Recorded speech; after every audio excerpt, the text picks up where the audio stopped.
The ডিবেটে আপনাদের সবাইকে স্বাগতম।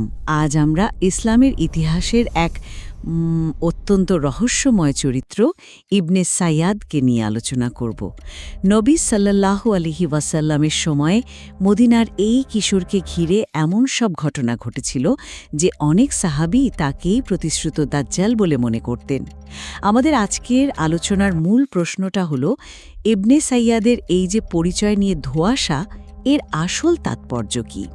আমি মনে করি হাদিসের বিভিন্ন বর্ণনা জোরালোভাবেই ইঙ্গিত দেয় যে সেই ছিল দাজ্জাল। আর আমি এই বিষয়টাকে একটু ভিন্নভাবে লিখতে চাই। আমার মতে ইবনে সাইয়াদ আসলে দাজ্জাল ছিল না, বরং তার উপস্থিতি ছিল মুসলিম উম্মার জন্য এক জীবন্ত পরীক্ষা, ভবিষ্যতের সবচেয়ে বড় ফিতনার জন্য একটা প্রস্তুতি মাত্র। দেখুন, আমার অবস্থানের পক্ষে প্রমাণগুলো কিন্তু বেশ শক্তিশালী। হজরত উমর রাদিয়াল্লাহু আনহুর মতো একজন সাহাবী, তিনি নবীর সামনে কসম করে বলতেন যে ইবনে সাইয়াদি দাজ্জাল, আর নবীজি তিনি চুপ থাকতেন। তার জন্ম, তার অল্প বয়সে অলৌকিক ক্ষমতার দাবি, এমন কি পানির ওপর শয়তানের সিংহাসন দেখার মতো যে বর্ণনাগুলো, সেগুলো দাজ্জাল সম্পর্কিত হাদিসের সাথে হুবহু মিলে যায়। আর সবচেয়ে বড় যে ঘটনাটা, যখন আবদুল্লাহ ইবনে উমর তাকে রাগিয়ে দেন, তখন তার শরীর এতটাই ফুলে গিয়েছিল যে পুরো রাস্তাটাই বন্ধ হয়ে যায়, যা দাজ্জালের একটা পরিষ্কার নিশানা। আপনার পয়েন্টগুলো খুবই গুরুত্বপূর্ণ, কিন্তু এখানেই তো একটা বড় প্রশ্ন এসে যায়। হাদিসে দাজ্জালের যে একেবারে স্পষ্ট কিছু পরিচয় দেয়া হয়েছে, তার সাথে তো ইবনে সাইয়াদের জীবন মেলে না। যেমন ধরুন, দাজ্জাল হবে কাফের এবং নিঃসন্তান, কিন্তু ইবনে সাইয়াদ তো নিজেকে মুসলিম দাবি করত, তার সন্তানও ছিল। সে মক্কা মদিনায় হজ বা উমরা করতেও যেত, অথচ আমরা জানি দাজ্জাল এই দুই শহরে প্রবেশই করতে পারবে না। নবীজি নিজেও তো একটা দ্বিধার মধ্যে ছিলেন। তিনি বলেছিলেন, যদি সে দাজ্জাল হয় তুমি তাকে হত্যা করতে পারবে না। এই যে অনিশ্চয়তা, এটাই তো প্রমাণ করে যে বিষয়টা এত সরল ছিল না। তাহলে আপনি নবীজির সেই নীরবতাকে কিভাবে ব্যাখ্যা করবেন? হজরত উমর যখন কসম করছিলেন, তার ওই নীরবতা তো একরকম পরোক্ষ সম্মতি বলেই মনে হয়, তাই না? তিনি যখন ইবনে সাইয়াদের মন পরীক্ষা করার জন্য মনে মনে দুখান শব্দটি ভাবলেন, সে কিন্তু কেবল দুঃখ পর্যন্ত বলতে পারল। এটা তো পরিষ্কার ইঙ্গিত দেয় যে তার কাছে অসম্পূর্ণ শয়তানি জ্ঞান ছিল, ঠিক যেমনটা দাজ্জালের থাকার কথা। আমার মনে হয় এই নীরবতার কারণটা ছিল আরও গভীর। এটা সম্মতি ছিল না, বরং উম্মার জন্য একটা শিক্ষণীয় কৌশল ছিল। নবীজি হয়তো দেখাতে চেয়েছিলেন যে নিছক বাহ্যিক লক্ষণের উপর ভিত্তি করে এত বড় একটা সিদ্ধান্তে আসা কতটা বিপজ্জনক হতে পারে। যদি উমারের মতো সাহাবীও এই বিষয়ে বিভ্রান্ত হতে পারেন, তাহলে সাধারণ মানুষ দাজ্জালের আগমনে কতটা অসহায় হয়ে পড়বে।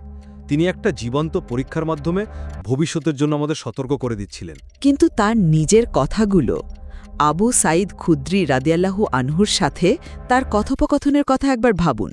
সে তো প্রায় স্বীকারই করে ফেলেছিল, বলেছিল যে দাজ্জালের যেসব ক্ষমতার কথা বলা হয় সেগুলো তাকে দিলে সে নাকি অখুশি হবে না। এটা তো তার ভেতরের ইচ্ছারই এক ধরনের প্রতিফলন। আপনার যুক্তিটা খুবই জোরালো, আমি মানছি। কিন্তু আপনি ওই একই কথোপকথনের বাকি অংশটা খেয়াল করেছেন কি? সে কিন্তু খুব স্পষ্টভাবেই যুক্তি দিয়ে বলেছে যে আমি মুসলিম, আমার সন্তান আছে, আমি মক্কায় গিয়েছি, সুতরাং আমি দাজ্জাল নই।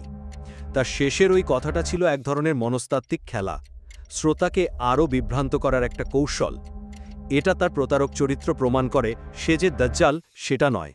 ঠিক আছে, কিন্তু তার রহস্যময় অন্তর্ধানের ব্যাপারটা, হাররার যুদ্ধের সময়ে মদিনায় যখন বিদ্রোহ চলছিল, তখন সে মদিনার পাথরে এলাকা থেকে হঠাৎ উধাও হয়ে যায়, ঠিক সেই জায়গা যেখানে দাজ্জাল তার শিবির স্থাপন করবে বলে হাদিসে এসেছে। এটাকে কি শুধুই একটা কাকতালীয় বলা যায়? আচ্ছা, এখানে এসে আমাদের একটু থামতে হবে, কারণ তার জন্ম বা অন্তর্ধান এই দুটি বিষয়ে বর্ণিত হাদিসগুলোর নির্ভরযোগ্যতা নিয়ে মুহাদ্দিসদের মধ্যেই কিন্তু বিতর্ক আছে। অনেক বিশেষজ্ঞ এগুলোকে দুর্বল বলেছেন। আমার তো মনে হয় তার পরিচয়টা ইচ্ছাকৃতভাবেই একটা রহস্য হিসেবে রেখে দেওয়া হয়েছে। সে ছিল দাজ্জালের একটা ছায়া, একটা সতর্ক বার্তা। আসল সত্তা সে ছিল না। আপনার সব কথা শোনার পরও আমি এখনো মনে করি ইবনে সাইয়াদের জীবনের ঘটনা প্রবাহ, বিশেষ করে বিশিষ্ট সাহাবীদের দৃঢ় বিশ্বাস, এগুলো প্রমাণ করে যে সে দাজ্জাল না হলেও অন্তত তার আগমনের একটি বড় নিদর্শন ছিল। এই লক্ষণগুলো উপেক্ষা করা আসলেই কঠিন। আর আমার চূড়ান্ত মত হল দাজ্জালের পরিচয়ের সাথে তার জীবনের যে অমিল এবং নবী সাল্লাল্লাহু আলাইহি ওয়াসাল্লামের যে কৌশলগত অবস্থান, সেটা প্রমাণ করে যে মূল উদ্দেশ্যটা ছিল ভিন্ন।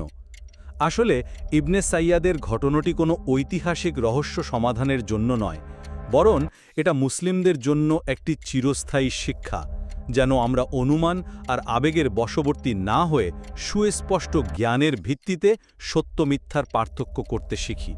এটা স্পষ্ট যে ইবনে সাইয়াদের পরিচয় নিয়ে চূড়ান্ত সিদ্ধান্তে আসা প্রায় অসম্ভব। তবে এই আলোচনার আসল উদ্দেশ্য হয়তো ব্যক্তিটিকে চিহ্নিত করা নয়, বরং তার ঘটনার আড়ালে যে গভীরতর শিক্ষা ও সতর্কবাণী লুকিয়ে আছে সেটা অনুধাবন করা। আর এ নিয়ে আরও ভাবনার অবকাশ রয়েছে।